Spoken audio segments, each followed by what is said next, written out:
യാത്രക്കാർക്ക് ഇനി സെക്കൻഡുകൾക്കുള്ളിൽ എമിഗ്രേഷൻ നടപടികൾ പൂർത്തിയാക്കാം. കോഴിക്കോട് അന്താരാഷ്ട്ര വിമാനത്താവളത്തിലും ഫാസ്റ്റ് ട്രാക്ക് ഇമിഗ്രേഷൻ നിലവിൽ വന്നു. FTITTP അഥവാ fast track immigration trusted travel program വഴി ഇനി നീണ്ട ക്യൂ ഒഴിവാക്കി യാത്രക്കാർക്ക് സെക്കൻഡുകൾക്കുള്ളിൽ ഇ ഗേറ്റ്സ് ഇമിഗ്രേഷൻ പ്രക്രിയ പൂർത്തിയാക്കാം. ഇതുവഴി യാത്ര ചെയ്യുന്ന ഇന്റർനാഷണൽ യാത്രക്കാർ, ഡിപ്പാർട്ടിംഗ് യാത്രക്കാരായാലും അറൈവിംഗ് യാത്രക്കാരായാലും അവർ ഇമിഗ്രേഷന്റെ പോർട്ടലിൽ രജിസ്റ്റർ ചെയ്ത് ബയോമെട്രിക് ഒരു പ്രാവശ്യം കൊടുത്തു കഴിഞ്ഞാൽ പിന്നെ അവർക്ക് ഈ ഒരു സംവിധാനം ഉപയോഗിക്കാൻ പറ്റും. ഇങ്ങനെ ഇത്തരത്തിലുള്ള 4 ഇ ഗേറ്റുകൾ ഡിപ്പാർച്ചറിലും 4 ഇ ഗേറ്റുകൾ അറൈവലിലും ഉണ്ട്.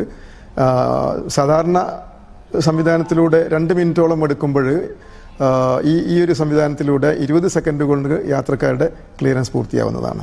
ചെറിയ രീതിയിലുള്ള ചില നടപടിക്രമങ്ങൾ പൂർത്തിയാക്കിയാൽ എല്ലാ യാത്രക്കാർക്കും ഈ സംവിധാനം ഉപയോഗപ്പെടുത്താം.